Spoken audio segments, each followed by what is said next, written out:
Indonesia adalah negara yang memiliki berbagai budaya. Keragaman ini terjadi karena Indonesia terdiri dari ratusan pulau dan masing-masing pulau memiliki budayanya sendiri. Namun saat ini budaya Indonesia terancam hilang karena terkikis oleh waktu. Tampak jelas pada remaja Indonesia yang terbuai oleh kehidupan modern dan mulai melupakan nilai-nilai yang diwariskan oleh nenek moyang mereka. Bahasa daerah, tarian dan musik daerah, upacara budaya, adat dan tradisi Indonesia nyaris hilang di masyarakat. Derasnya arus informasi yang datang ke Indonesia juga mempengaruhi terkikisnya budaya Indonesia. Budaya asing khususnya budaya barat telah datang dan tumbuh di Indonesia dan tidak sesuai dengan nilai-nilai Indonesia sebagai negara timur. Untuk mempertahankan kelangsungan budaya Indonesia, marilah kita menjaga budaya kita sendiri. Terutama kita sebagai pemuda jangan merasa malu untuk melestarikan budaya, karena niscaya jika kita telah kehilangan budaya asli Indonesia, berarti kita telah kehilangan identitas diri sebagai bangsa.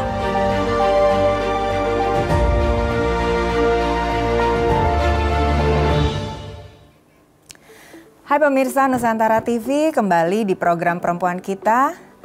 Pemirsa masih membahas soal budaya Indonesia. Di tayangan tadi juga mengatakan bahwa budaya tradisional Indonesia sangat penting dilestarikan demi identitas bangsa. Nah, kembali kita ngobrol sama Mbak Diah sendiri. Gimana nih Mbak Diah melihat tadi dari tayangan video tadi? Seperti apa budaya yang saat ini harus kita lestarikan nih Mbak Diah? Ya, Indonesia tuh begitu kayanya, begitu beragamnya. Kita tuh sangat kaya. Nah ini dia, kurang disadarinya. Anak-anak muda ngerasa budaya luar lebih keren. Tadi saya bilang lagi, budaya luar boleh masuk, tapi untuk memperkaya budaya dan tradisi kita, tidak bukan untuk menghilangkan. Kita itu begitu beragamnya, keberagaman ini yang harus dijaga. Sedih banget sih kemarin yang pilkada ya gitu, kayak mecah-mecah gitu loh. Ini harus kita kembalikan lagi seperti saya SD dulu, pelajaran PMP, pelajaran budi pekerti Indonesia, bagaimana saling menjaga, mengingatkan, bergandengan tangan gitu kan. Nah ini menurut aku harus terus digalakan karena itulah identitas bangsa sesungguhnya. Budi pekerti kita harus diperkaya gitu ya, santun ala Indonesia lah gitu loh. Ini aku sedih banget kalau anak-anak membuli segala macam. Nah ini dia, dari budaya ini, karena dari budaya tidak hanya belajar tari dan musik tradisional, tapi budaya itu belajar budi pekerti ala Indonesia. Mbak Diah, bagaimana sih meyakinkan teman-teman, sekitarnya Mbak Diah untuk mensupport Mbak Diah di sosial ini? Meyakinkan cukup sulit ngomong kalau meyakinkan gitu, karena tahun pertama, tahun kedua, baru melewati itu tahun ketiga. Kalau dibilang berat, berat banget melampauinya. Nyari gurunya pakai PR, nyari siswanya awal-awalnya PR juga. Belum pengeluarannya segala macam yang namanya pendanaan itu berat banget rasanya. Belum lagi ada cipiran, hinaan, kayaknya waktu itu pernah juga sih ngerasa kok kayak pengen mundur gitu. Kok capek banget ya mau berbuat baik aja kok lelah gitu. Lelah pikiran, lelah perasaan, lelah tenaga gitu kan. Tapi balik lagi itu tadi papa saya selalu menguatkan. Ayo Mbak gitu, kalau berbuat tuh memang kayak gitu awalnya. Itu hanya awalnya ujian dari Tuhan. Kedepannya ketika kamu banyak memberi, kamu akan banyak menerima. Kamu nggak usah khawatir untuk itu.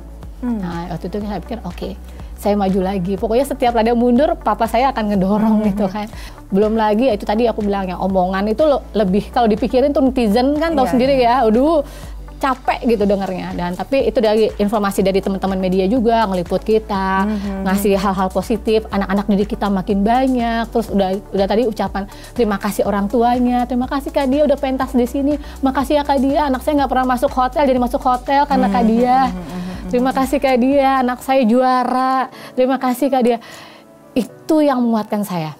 Itu yang membuat saya harus lebih maju, lebih harus ke depan, lebih bagus lagi. Karena ternyata di punggung saya banyak banget orang yang punya harapan gitu. Mbak Diah, ketika dirimu waktu itu masih ada support papa gitu ya. Sekarang gimana nih Mbak Diah? Apa nih perjuangan yang dititipkan pesan Bapak ke Mbak Dia? Ya perjuangannya terus bergerak gitu ya. Saya percaya, tadi Bapak saya bilang kan, kalau saya nggak ada berarti kamu udah tegak berdiri. Oh berarti saya tuh udah tegak berdiri, saya nggak perlu takut lagi. So ya udah, terus ngejalanin, yang pasti ingin terus berbuat. Apalagi anak-anak udah makin banyak, makin jago-jago narinya.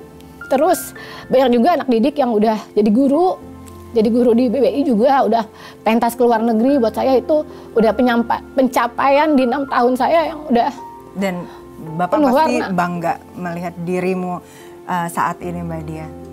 Mbak Dia, kalau misalkan saat ini ayah masih ada di sini gitu, apa yang mau disampaikan sama Mbak Dia, segala semua yang sudah diajarkan ayah buat Mbak Dia saat ini? Ya mau bilang, ya terima kasih banget. Udah mendidik saya jadi perempuan yang jagoan. Papa tuh selalu bilang saya jadi perempuan yang berhati baja. Selalu bilang kayak gitu. Mbak Amar dia perempuan berhati baja. Harus kuat dari segala macam sektor gitu kan. Ya seneng banget. Mungkin hari ini saya bilang, Pak saya sudah berhati baja dan bisa berdiri tegak. Mbak Dia luar biasa. Terus dikasih kesehatan ya buat Mbak Dia ya dan keluarga ya untuk bisa berbuat dan bermanfaat yang lebih besar lagi saat ini Mbak Dia. Pemirsa, rasa cinta terhadap Indonesia sangat bisa membuat kita jauh lebih memiliki kekuatan untuk menjadi diri yang lebih baik, bahkan juga untuk masyarakat. Pemirsa, kita masih akan lanjut berbincang bersama Mbak Dia setelah jeda berikut ini.